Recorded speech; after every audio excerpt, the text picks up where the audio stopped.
नमस्कार साथियों, आप सभी का हमारे YouTube चैनल CDER में बहुत बहुत स्वागत है। दोस्तों, आज हम पढ़ेंगे monetary theory and banking in India BCom 5th semester.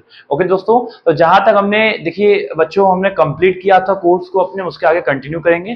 ठीक है, तो आज हम पढ़ेंगे जो हमारा आज का टॉपिक है। देख लेते क्या है आज का टॉपिक। आज का टॉपिक है factors affecting money supply. Market में जब हम मनी सप्लाई करते हैं तो क्या क्या फैक्टर्स है, क्या क्या एलिमेंट है या क्या क्या घटक हैं जो हमारे मुद्रा कह सकते हैं मुद्रा पूर्ति को प्रभावित करते हैं हिंदी में। ठीक है, और इंग्लिश में अगर बोले तो ऐसे कौन कौन से फैक्टर्स हैं जो मनी सप्लाई को इफेक्ट करते हैं। पहला पॉइंट है monetary policy of the central bank. For the example, आपको पता है कि इंडिया में हमारे जो सिस्टम है मनी को चलाने का, वो सेंट्रल बैंक मतलब जो हमारा एक तरह कह सकते हैं जो हमारा केंद्रीय बैंक है भारत का, जो सेंट्रल बैंक है, अगर उसने कुछ रूल चेंज कर दिया, कुछ पॉलिसीज चेंज कर दिया तो मनी सप्लाई जाहिर सी बात है इफेक्टेड होगा। दूसरा रिजर्व रिक्वायरमेंट, मतलब जैसे हमारे इंडिया में रिजर्व कितना रखे, गोल्ड कितना रखना है, सिल्वर कितना रखना है, कितना ज्वेलरी रखना है, कितना डिजिटल कैरेट्स रखना है, ये सब चीजें जो है घटती बढ़ती रहती हैं, तो उसकी वजह से भी इस पर असर पड़ता है। तीसरा गवर्नमेंट फिजिकल पॉलिसी। अब भाई गवर्नमेंट इसमें हस्तक्षेप कर देती है, कभी कभी गवर्नमेंट कुछ अपना चेंजिंग इंटरेस्ट का रेट हो गया या कुछ भी ऐसा ऊपर नीचे कर देती है, तो उससे भी क्या होता है, इफेक्टेड होता है। चौथा पब्लिक प्रेफरेंस फॉर कैश। कभी कभी पब्लिक क्या है, एक समय पे बहुत ज्यादा डिमांड करती है कैश का। कुछ ऐसा सिचुएशन है, कोई फेस्टिवल आ गया, कोई ऐसा त्यौहार आ गया रीजन का, तो उसका क्या होता है, उस टाइम पब्लिक कैश चाहती है बैंक पर रखी, तो उस समय भी क्या होता है, इफेक्टेड होता है। पांचवा banking systems credit creation ability. अब कभी कभी क्या है, बैंक जो क्रेडिट क्रिएशन करना चाहता है उसमें इंटरेस्ट ऊपर नीचे करता है, तो उस समय भी क्या है, ये फैक्टर अफेक्टेड होता है। Foreign trade and capital flow, मतलब जो हमारा फॉरेन ट्रेड होता है बाहर के देशों से, उससे रिलेटेड होता है। और कैपिटल फ्लो, मार्केट में जो पूंजी हमारी चल रही, जो हमारा पूंजी इन्वेस्टमेंट है, मनी हमारा सेंट्रल बैंक कर रहा है, उससे भी क्या है हमारा इफेक्ट होता है। मान लीजिए कभी लॉस हो गया, कभी प्रॉफिट हो गया, कभी इंटरेस्ट ऊपर डाउन हो गया, तो ये सब चीजें हैं। ठीक है, लेवल ऑफ इकोनॉमिक एक्टिविटी। अब हमारी भारत की इकोनॉमिक कैसी चल रही है, अभी इस समय क्या जीडीपी है, क्या ग्रोथ है, क्या रेट है, ये सब चीजें भी क्या है हमारे मनी सप्लाई को इफेक्टेड करती हैं। High powered money, reserve money. कभी कभी क्या है, हाई पावर्ड मनी भी बीच में आ जाता है, उसमें भी कुछ ऊंच नीच होता रहता है, तो वो सब चीजें हैं। इन्फ्लेशन एंड प्राइस लेवल, मतलब हमारे देश में महंगाई का क्या स्तर है, क्या ग्रोथ लेवल है, क्या महंगाई चल रही है, कितना घटा है, कितना बढ़ा है, ये सब 9 पॉइंट है। 9 पॉइंट क्या है, ऐसा पॉइंट है जो हमारे मनी सप्लाई के मार्केट को इफेक्टेड करता है। चलिए अगले पॉइंट पे चलें। नेक्स्ट, अब देखिए अगला पॉइंट है हु सप्लाईज मनी, मतलब मनी को सप्लाई कौन करता है। तो देखिए मनी को सप्लाई की बात करें तो यहाँ 4 लोग हैं, हम चारों को पढ़ेंगे। 4 लोग का रोल है मनी सप्लाई। मतलब बहुत आप लोग के मन में क्वेश्चन आ रहा होगा ना कि भाई हमारे इंडिया में जो मनी सप्लाई होता है, जो पैसे को पूर्ति, जो मतलब कह सकते हो कि फिल करता है, मतलब लोगों तक डिमांड को उसके कंप्लीट करता है, कौन करता है। तो इसमें पहला रोल है सेंट्रल बैंक। अब सेंट्रल बैंक कौन है, आरबीआई, सबको पता है। बैंकों का बैंक किसको कहा जाता है, आरबीआई कहा जाता है। ठीक है, तो इसमें क्या है, main bank of the country, हमारी भारत की सबसे मेन बैंक कौन सी है, आरबीआई है। इन इंडिया आरबीआई सबको पता हो गया। Prints most of the currency note, आपको पता है होगा कि आरबीआई हमारे देश का मैक्सिमम नोट वही छापती है।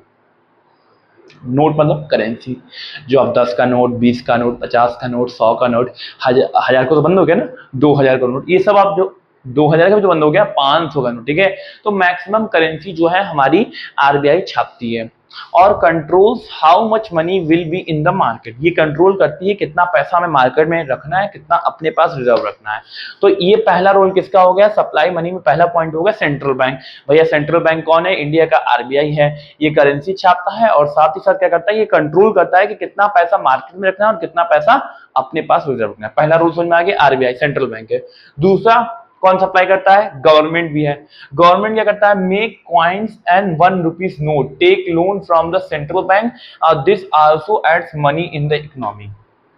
गवर्नमेंट जो हमारे सरकार होती है, जो हमारा भारत सरकार है, इंडियन गवर्नमेंट, वो क्या करती है, सिक्का और 1 रुपए का नोट छापता है। ठीक है, सॉरी क्या है, थोड़ा सा थकावट हो गई ना, तो इसलिए नींद आ गई, सॉरी। तो ये क्या है भैया, गवर्नमेंट जो है सिक्का बनाती है और साथ ही साथ 1 रुपए का नोट, 1 रुपए नोट देखे आप लोग, 1 रुपए का देखिए अब इसमें तो करेंसी दूसरा है। सिक्का आप लोग देखे ही होंगे, सबको पता होगा। 1 रुपए का नोट बहुत कम लोग देखेंगे, हो सकता है बहुत सब जो वीडियो देख रहा है सबको ही देखा हो, जा सकता है कुछ लोग ना देखे हों। तो हमारे भारत की सरकार 1 रुपए का नोट और सिक्का बनाती है, और साथ ही साथ समय समय पर जरूरत पड़ने पे वो हमारे आरबीआई जो हमारा सेंट्रल बैंक है उससे लोन भी लेती है, ताकि जिससे वो अपना काम कर सके। ठीक है, तो दूसरा रोल किसका हो गया? गवर्नमेंट का। पहला रोल सेंट्रल बैंक का। तीसरा देखिए कमर्शियल बैंक। कमर्शियल बैंक जो नॉर्मल बैंक, जैसे अभी आपके मोहल्ले में अगल बगल बैंक होगा, जैसे सेंट्रल बैंक है, बैंक ऑफ बड़ौदा है, ठीक है, बहुत सारे हैं, ठीक है, इस तरह करके कई बैंक है ना, बीओबी वगैरह वगैरह जो भी हो, ठीक है, एक्सेट्रा। तो कमर्शियल बैंक क्या करता है? Normal banks were people open account, भैया हमको पैसा जमा करना हो या निकालना हो, दोनों कंडीशन में क्या करना होगा? हमें अपने अगल बगल के नॉर्मल बैंक में अकाउंट ओपन करना होगा। They give loan to people and business. पैसा कहाँ से मिल रहा है? पैसा अगर लोन चाहिए हो तो कहाँ से लेंगे हम अपने बगल वाले बैंक में अकाउंट ओपन करेंगे और साथ ही साथ बिजनेस करेंगे, लोन मिल जाएगा, सरकार फायदा देती है हमको। When bank give loan it increase money in the economy. जब बैंक पैसा देता है तो इकोनॉमी में अमाउंट मनी क्या होता है? इंक्रीज होता है। जब बैंक लोन नहीं देता है तो वो घट जाता है। ठीक है, ये है। तो तीसरा रोल इसका होगा कमर्शियल बैंक, क्योंकि अगर हमें पैसा चाहिए तो हम किसके थ्रू पा पाएंगे? Commercial bank. डायरेक्ट हम आरबीआई के पास नहीं जाएंगे, भैया हमें 100-1 लाख रुपए चाहिए, आप हमें दे दीजिए। वो से नहीं है, वो इन लोग जितने बैंक से आप पैसा लेते हो वो कंट्रोल करने के लिए बैठा है। ठीक है ना। चौथा क्या है? पब्लिक। अब पब्लिक का भी यहाँ रोल है। पब्लिक का क्या रोल है? People keep money in bank और in cash, this choice affect how much money flow in the market. अब भाई कितना पैसा आप अपने पास रखते हो, कितना पैसा मार्केट में रखते हो, ये क्या करता है? ये भी बहुत बड़ा रोल है भाई, जनता के ऊपर डिपेंड करता है ना, जनता कितना पैसा रखती है और कितना पैसा बैंक में रखती है। तो ये 4 लोग का रोल है। पहला किसका? सेंट्रल बैंक, दूसरा गवर्नमेंट, तीसरा कमर्शियल बैंक और चौथा पीपल मतलब पब्लिक।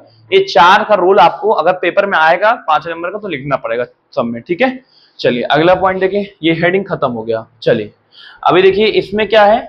आज जो है इसमें यही टॉपिक था, हम लोग को 2 ही टॉपिक पढ़ना था। पहला आपका तो यही था, पहला क्या था? पहला फैक्टर्स अफेक्टिंग मनी सप्लाई और दूसरा हु सप्लाइज मनी।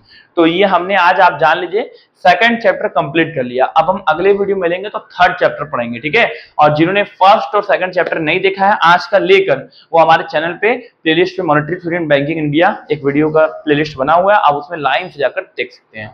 आज के लिए इतना ही। आप सभी को जय हिंद।